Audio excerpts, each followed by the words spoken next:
할렐루야, 반갑습니다. 박성수 목사입니다. 새해 복 많이 받으셨지요? 명절 잘 보내시고 이제 우리가 명절 후에 다시 공과 공부를 새로운 마음으로 다시 달려가 보도록 하겠습니다. 오늘은 성경을 한눈에 교재에 있는 제3과 신약 성경 한 손에 잡기, 신약 성경에 대해서 개관을 한번 알아보는 시간을 갖도록 하겠습니다. 먼저 말씀을 한번 보겠습니다. 누가복음 1장 3절부터 4절까지 말씀입니다. 그 모든 일을 근원부터 자세히 미루어 살핀 나도 데오빌로 각하에게 차례대로 써 보내는 것이 좋은 줄 알았노니 이는 각하가 알고 있는 바를 더 확실하게 하려 함이로라. 아멘. 누가라고 하는 의사가 의사이자 또 성경의 저자입니다. 제자 사도들의 제자였고요. 그가 데오빌로 각하라고 하는 사람에게 이 예수님에 관한 일들을 쓴 것이 바로 누가복음이고요. 그리고 그 이후에 사도들의 행적에 쓴 것이 바로 사도행전이죠. 예. 한번 찾아보도록 하겠습니다. 사도행전 1장을 보면은 이에 대한 이야기가 나옵니다. 데오빌로여, 내가 먼저 쓴 글에는 무릇 예수께서 행하시며 가르치시기를 시작하신부터 그가 택하신 사도들에게 성령으로 명하시고 승천하신 날까지 이를 기록하였노라 라고 그렇게 얘기하고 있죠. 바로 누가복음을 이야기하는 것입니다. 누가복음을 쓴 그 마가가 또 데오빌로 각하에게 이어서 이 사도행전을 쓴다라고 하는 말인데, 즉 예수님의 행적에 대해서 이 누가가 그리고 사도들의 행적에 대해서 이 데오빌로에게 각하에게 쓰고 있는 누가요? 예, 누가가 쓰고 있다는 것입니다. 이것을 통해서 이 신약 성경을 우리가 한눈에 보기를 원하고 신약 성경이 어떤 역사적인 배경 가운데서 이렇게 저작되어지고 오늘날 우리에게 읽히게 되었는가라는 것들을 좀 보도록 하겠습니다. 먼저 아이스 브레이크입니다. 아이스 브레이크. 나의 시간에 대해서. 예. 요즘은 많이 사라졌지만 달력에 AD 2000 몇 년, 오늘은 지금은 2023년이죠. 라고 적혀 있는 것을 많이 있었어요. 근데 요즘에는 많이 없었다고 합니다. AD 몇 년이라고 하는 게요. 이렇게 시대를 구분하는 용어로 사용된 AD는 무엇이고 BC는 무엇일까요? AD는 무엇이고 BC는 무엇인가? 예, 먼저 BC부터 보겠습니다. BC는 학생들에게 물어보십시오. 이게 뜻이 뭔지 아니? 라고 물어보고 아는 친구들 있으면 칭찬해 주시면 되겠습니다. BC는 영어입니다. Before Christ, before Christ. 그리스도 이전의 역사를 말하는 것이고, AD는 아노, N이 두 개인가요? 도미니. 찾아보겠습니다. AD가 뭐다? AD가 제가 알고 있거라. 예, 맞습니다. 아노 도미니란 말인데, 여기서 말하는 아노라고 하는 것은 영어로 year를 얘기하는 것이고요. 해. 그리고 도메인이라고 하는 것은 주님의 of Lord, 주님의 해, 주님의 연도, 주님이 오신 지 몇 년이 지났다라고 할 때 아노 도미니 줄여서 AD라고 쓰는 것입니다. BC는 before Christ 영어고, 아노 도미니는 라틴어입니다. 그러면 한번 볼까요? BC와 AD에 속한 사람이 누구누구가 있는가라고 하는 것을 보자면은요. BC, 여기 한번 그냥 사진만 봅시다. 이 사람이 누군지 아시겠습니까? 이 사람은 누굴까요? 이 사람은 제가 알고 있기로 징기즈칸입니다. 징기즈칸. 그리고 그 오른쪽에 있는 사람은 누굽니까? 예. 알버트 아인슈타인입니다. 아인슈타인.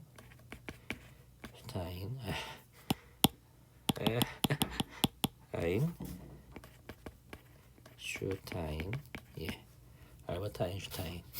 이 사람들은 둘 다 AD에 속한 사람들입니다. 그렇다면은 BC에 속한 사람은 누굴까요? BC에 속한 사람은 어떤 사람들이 있을까요? 이 성경에 나와 있는 구약에 나와 있는 모든 인물들은 다 구약의 인물들은 모두 BC에 속하는 사람들이고요. 그 외에도 또 어떤 유명한 사람이죠. 공자, 예, 공자, 맹자, 뭐 장자, 노자, 뭐 그런 사람들. 그리고 인도의 고타마 시타르타, 고타마 시타르타가 누굽니까? 예, 바로 부처죠. 부처.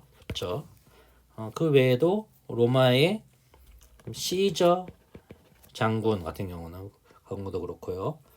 뭐 단군, 예, 뭐 주몽 그런 사람들, 한국에 있는 그런 전설적인 사람들도 있습니다.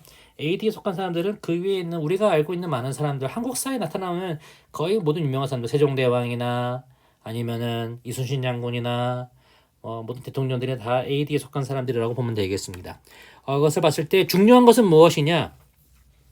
이 BC와 AD를 가르는 기준이 무엇인가라고 하는 것입니다. 바로 그것은 우리 주 예수 그리스도시다. 그리스도께서 오신 그 해로 말미암아 우리가 지정하고 있는 연도 시간들이 그렇게 나누어지고 있다는 것. 즉 시간의 중심은 예수님이시고 역사의 중심도 예수님이시다. 시간과 역사의 중심 그리고 주인공이시다. 예수님을 기점으로 예수님을 그 중심으로 하여 역사가 흘러왔고 또 흘러가고 있다라고 하는 것을 보면은 되겠습니다. 그래서 예수님이 오시고 난 다음에 AD의 역사를 그리고 성경이 말하고 있는 그 성경이 바로 무엇이다? 예, 바로 신약입니다. 신약 성경입니다. 넘어가 보겠습니다. 숲으로입니다. 자, 여기 보면은 숲으로 그리고 나무로 되어 있는데 가장 중심이 되고 있는 도표가 하나가 있습니다. 도표가 있는데 뭐가 되어 있습니까? 첫 번째 위에 보면은 로마 시대에 있었던 황제들의 이름이 쭉 나와 있고요. 그리고 그 밑에는 헤로드 왕, 팔레스타인 지방을 통치하고 있었던 그리고 분봉왕으로서 다스리고 있었던 헤로드 왕가에 있었던 사람들을 쭉 말하고 있는데 그런 이 사람들은 다 유명한 역사가들에 의해서 다 기록이 되어 있는 실제적인 그 사람들인데 그 가운데에 역사의 한 가운데에 무엇이 있었느냐? 신약 성경이 기록되었다라고 하는 것입니다. 신약 성경이 기록되고 있다라는 것이죠. 예, 한번 보도록 하겠습니다. 자, 위에 보면은 쭉 로마 시대의 왕이 나옵니다. 옥타비아누스라고 하는 로마의 지도자가 후기 삼두 정치라고 하는 데서 승리하여서 황제가 됩니다. 그 황제가 된 것이 아우구스투스, 옥타비아누스 아우구스투스, 예, 그 사람이 황제가 되었는데 이 황제가 성경을 보면은 호종령을 내렸다. 가이사 아구스토라고 나오죠. 가이사 아구스토, 카에사르 아우구스투스라고 하는 거를 약간 음역한 것이 바로 가이사 아구스토라고 하는데, 그러니까 가이사 아구스토가 호종령을 내려서 어떤 일이 있습니까? 바로 예수님이 어느 가문의 사람이 어느 지파 사람이죠? 유다 지파에서 태어났습니다. 유다 지파에 태어난 마리아와 요셉의 아들로 이렇게 태어나셨죠. 물론 요셉은 명분상에 실제로는 성령으로 잉태하신 예수님, 유다 지파에 속하였기 때문에 유다 지파의 가장 고향이라고 한다면은 그것이 어디입니까? 다윗의 고향이라고 할 수 있는 베들레헴.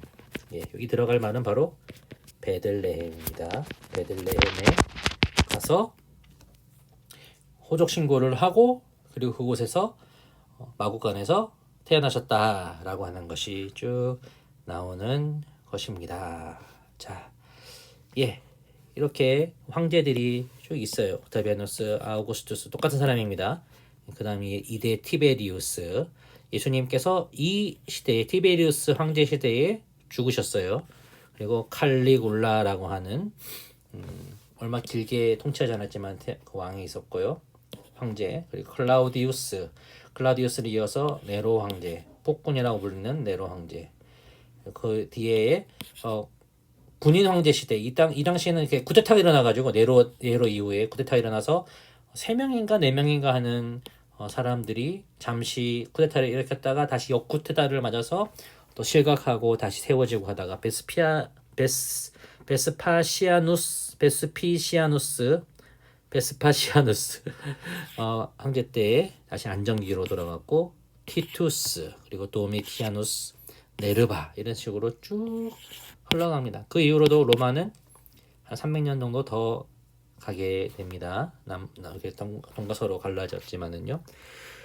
그리고 헤롯 대왕이라고 하는 아주 위대한 왕이죠. 그 헤롯 왕을 이어서 헤롯 안티파스, 헤롯 아그리파 1세, 헤롯 아그리파 2세. 그래서 성경을 보면은 헤롯이라고 나오는데 헤롯이라고 하는 사람이 다 각기 다른 사람들이다. 4명으로 봐야 된다라고 하는 거.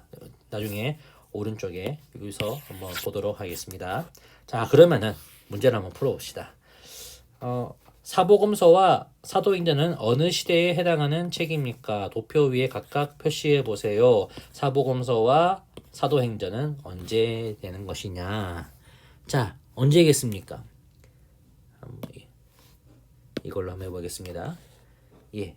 이 도표에서 사복음서는 예수님의 탄생부터 예수님의 죽음과 부활까지 쭉 연결돼서 나오죠. 여기까지입니다.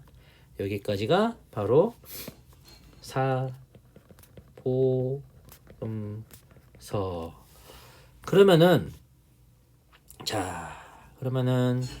그 뒤에 이어서 나오는 이 사도행전은 어디까지일까요?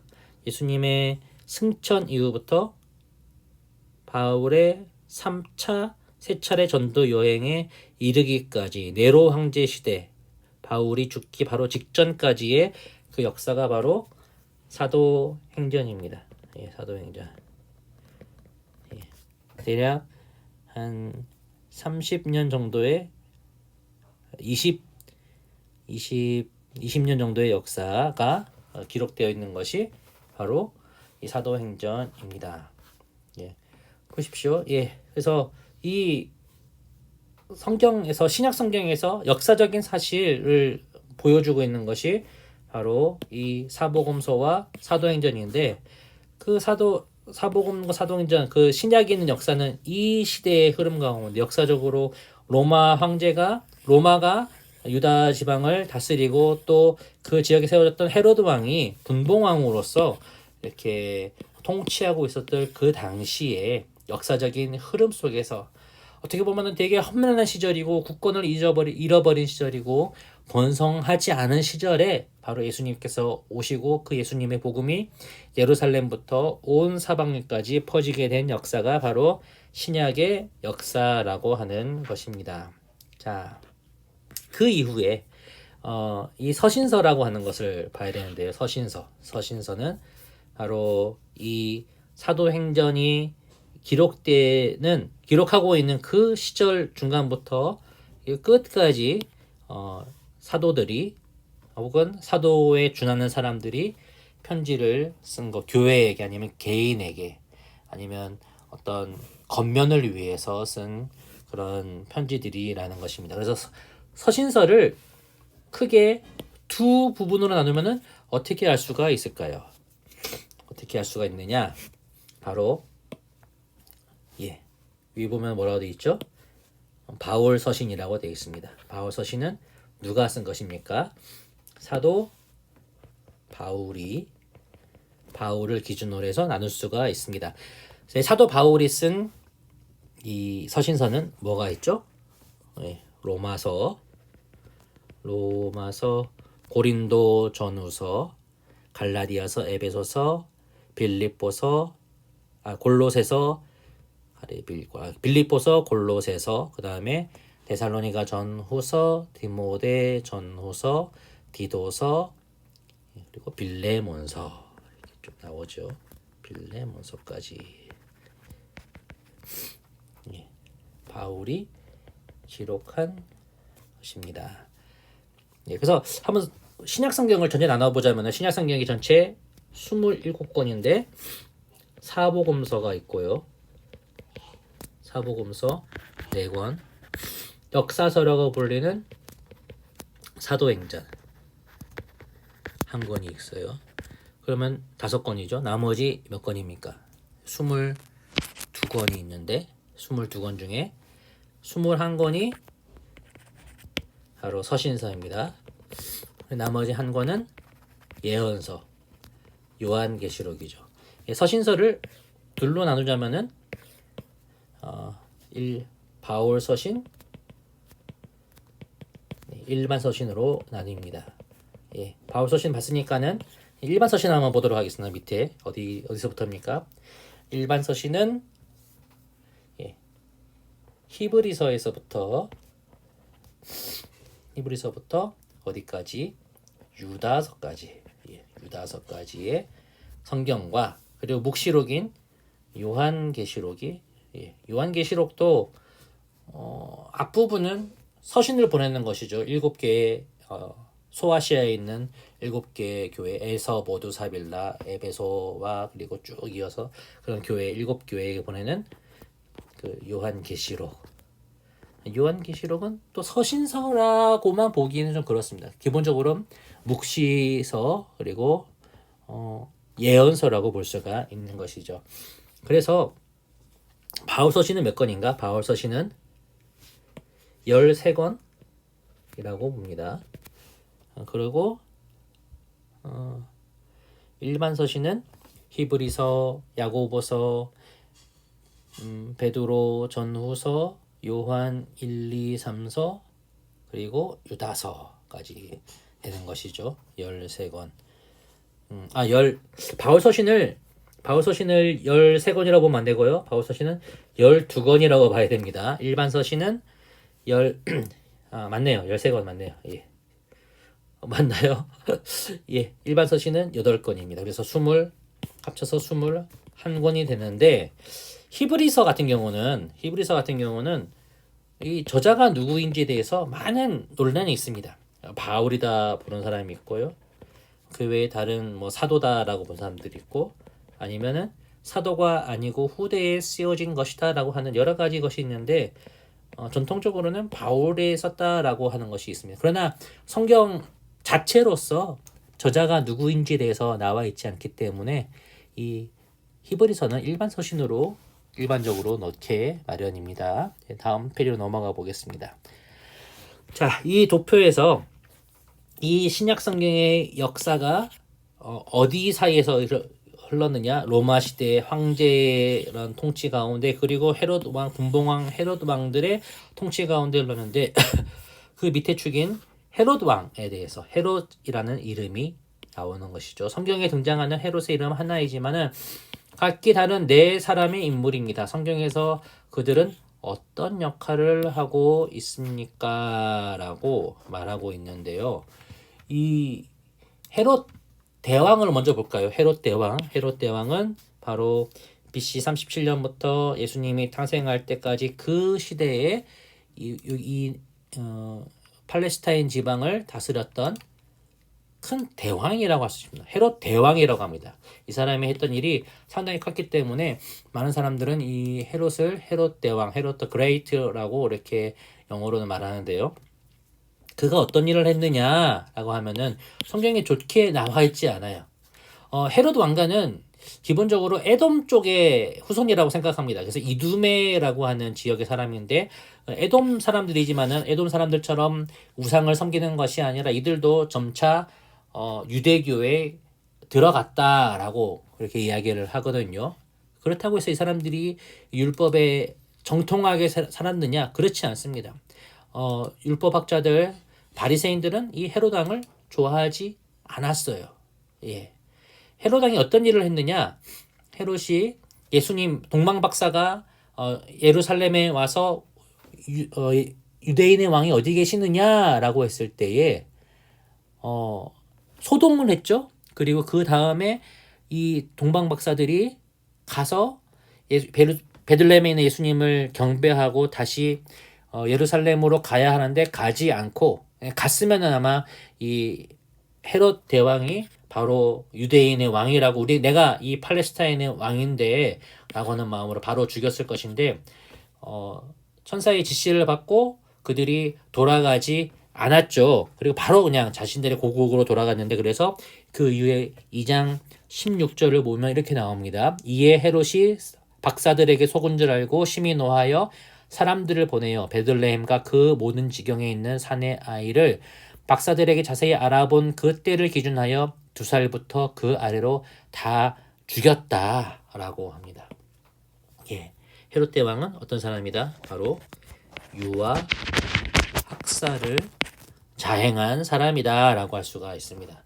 그리고 이 두 번째 나오는 헤롯 안티파스, 마태복음 14장 1절부터 12절에 나오는데, 그가 살았던 시대는 바로 이 헤롯 대왕의 아들로서 예수님의 죽음과 부활의 그 순간까지 계속 다스리고 있었던 사람입니다.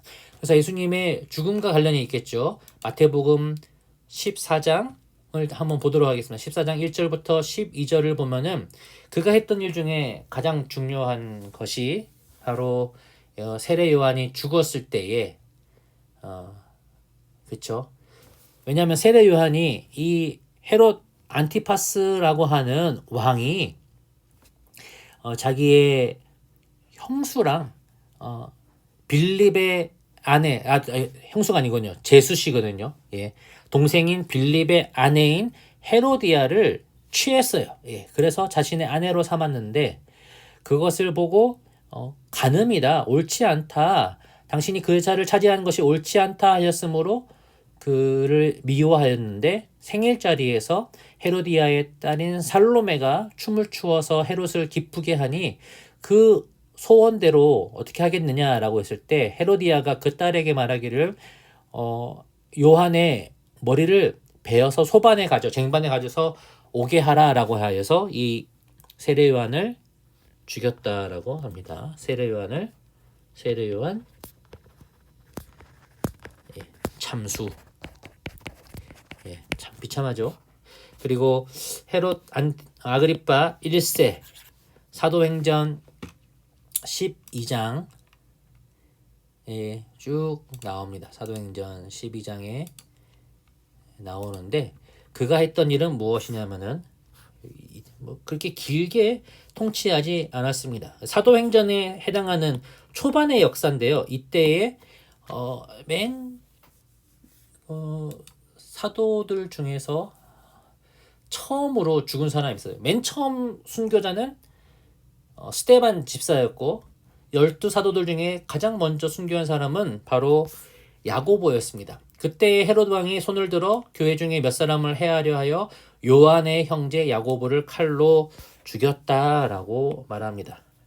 예, 사도 야고보 순교. 예, 그런데 그것으로 끝난 것이 아니라 그가 계속해서 교만하고 사람들 앞에서 이렇게 막 당당하게 하니 하나님께서 그에게 시험을 내리셨고, 헤롯이 영광을 하나님께 돌리지 아니하므로 주의 사자가 곧 친히 벌레에게 먹혀 죽으니라. 예, 벌레에게 먹혀 죽었다. 참 비참하죠. 아주 끔찍한 병에 걸려서 죽었다라고 할 수가 있습니다. 그러면은 마지막으로 헤롯 아그리파 2세는 어떤 행적을 보이고 있을까요? 헤롯 아그리파 2세는 이 사도행전으로 보면은 좀 후반기에 있었던 일과 관련이 있습니다. 사도행전 25장과 26장을 보면은 어떤 일이 나오느냐? 바울이 전도 여행을 하다가 고발이 되어서 다시 예루살렘에 돌아왔는데 유대인들에게 고발되어서 죽을 뻔한 거를 이 로마의 총독이 구해주고 그리고 그 다음에 소송이 벌어집니다. 그래서 바울은 자신의 그런 죄가 없다라고 소송을 걸고 로마 황제까지 소송이 상소하게 되었는데 그 당시에 이 재판 가운데에 아그리빠 2세가 헤롯 아그리빠 2세가 관여를 하게 되는 거예요. 그래서 그에게 무엇인가 물어보기도 원하고 네가 왜 내 앞에서 유대 그리스도교의 일을 나한테 전파하려 하느냐 그러면 안 된다라고도 말하기도 하고 그리고 로마인 총독에게 그가 지금 이 만약에 바울이 가이사에게 로마 황제에게 상소하지 않았더라면은 그냥 벌써 아무 죄가 없던 것이 분명하기 때문에 석방될 수 있을 것이다. 그러나 절차상 지금 상소가 되어 있기 때문에 로마로 가야 한다니 참 안타깝기 그지없구나라고 하는 일들이 나옵니다. 그래서 헤롯 아그리파 2세는 사도 바울의 재판에 관여하였다라고 볼 수가 있는 것이죠. 이처럼 이 신약 성경의 역사들 그리고 사복음서와 사도행전에 나와 있는 그 역사들은 세상에서 분명하게 기록하고 있는 이런 역사가들이 기록하고 있는 두 갈래의 역사들 속에서 실제적인 역사적인 일로서 기록된 것이고 분명한 일이고 그 가운데 일어났던 예수님의 십자가 죽으심과 부활의 사건, 성령의 강림의 사건들 그리고 사도들이 예수님의 그 이름을 위하여 순교의 길로 담대히 나아갔다는 것은 분명한 사실이라고 하는 것을 우리가 이 도표를 통해서 지금 이 수프로와 나무를 통해서 볼 수가 있습니다.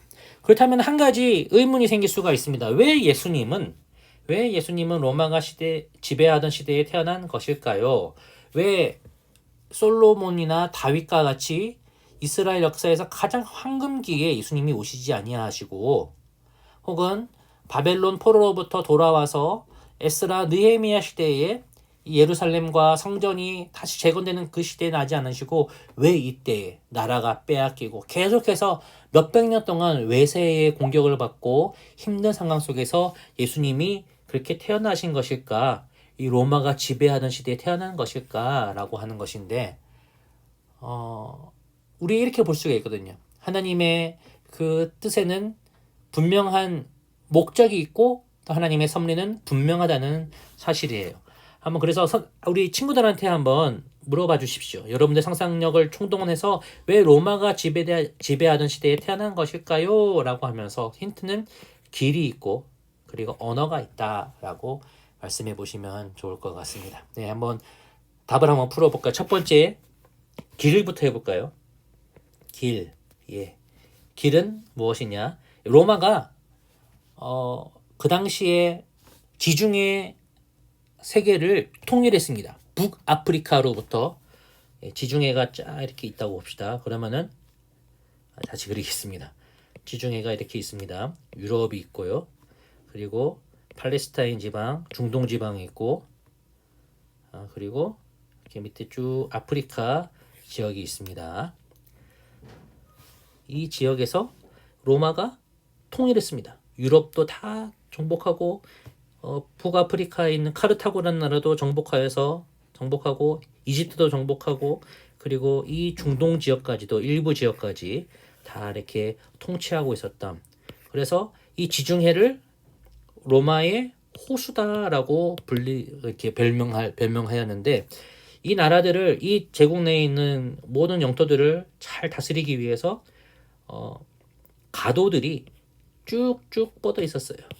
여러 도시 도로가 쭉 뻗어 있어서 그렇게 로마의 군대가 가고 또 물자들이 그리고 문화가 잘 퍼질 수 있는 그런 역사들 이런 길을 따라서 이런 큰 가도를 따라서 로마의 군인들이 움직이고 정복의 역사가 이루어졌지만은 또 길을 통하여서 예수님의 복음이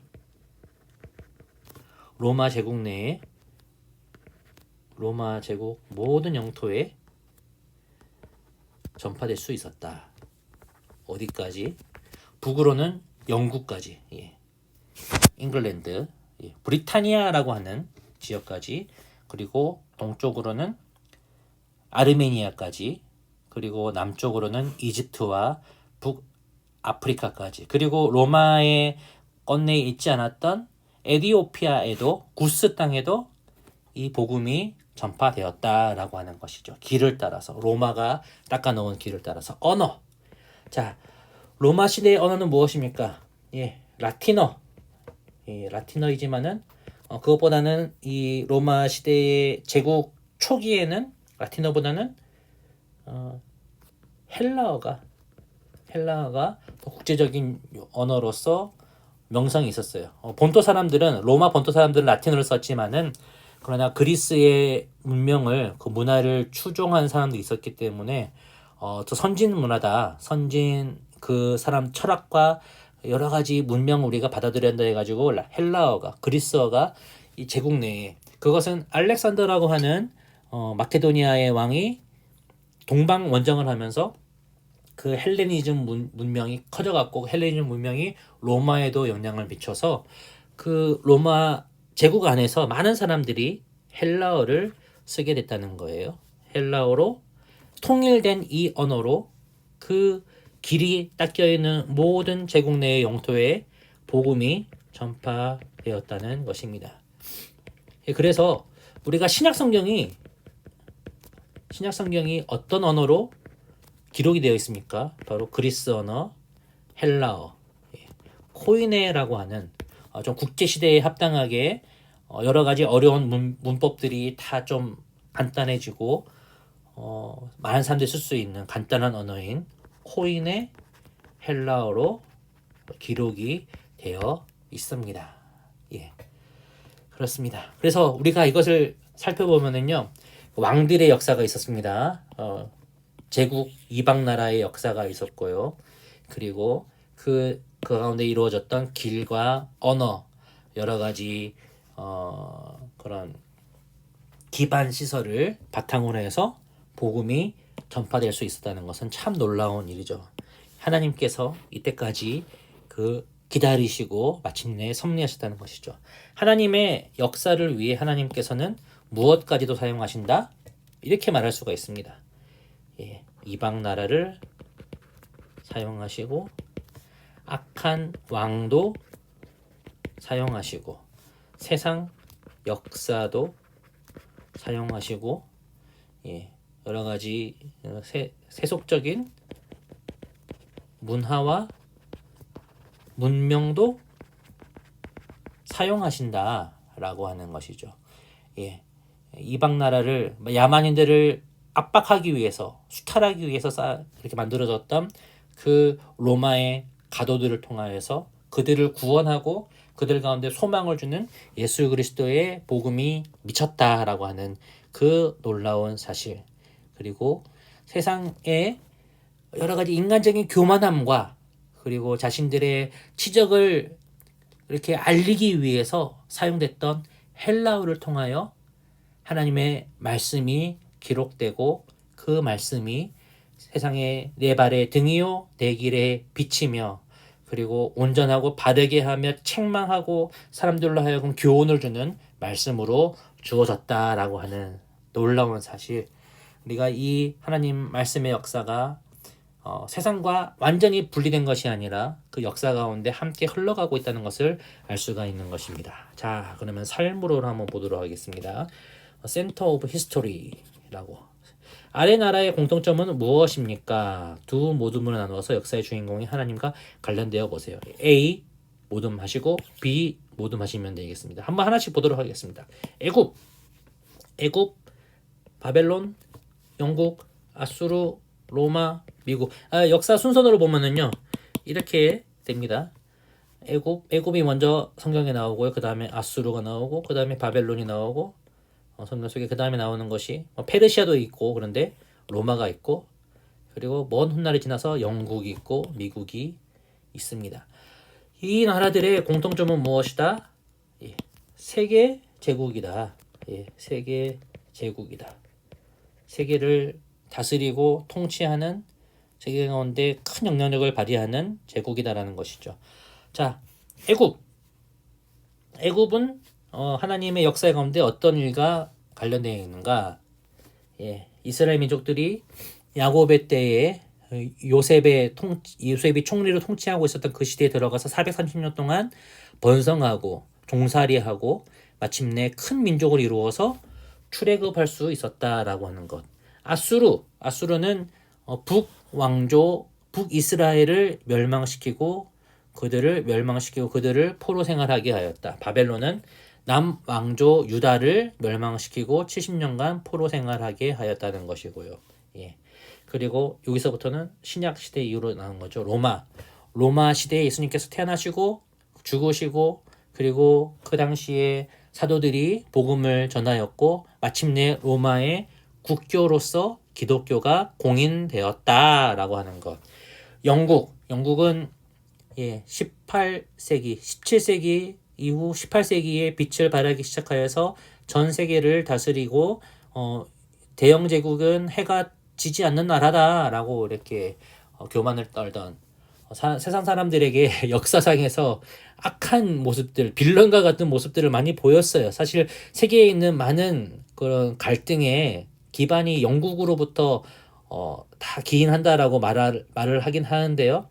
그런데 그래도 이 로마란다 영국 시대 때, 대영 제국 시대 때, 빅토리아 여왕 시대 때부터 이 부흥의 역사가 일어나서 그 부흥의 역사가 세계 가운데 퍼지게 되었다. 많은 선교사들을 보내었다. 윌리엄 캐리라든지 허드슨 테일러와 같은 사람들이 각 아프리카, 인도, 중국에 들어가서 역사하였다.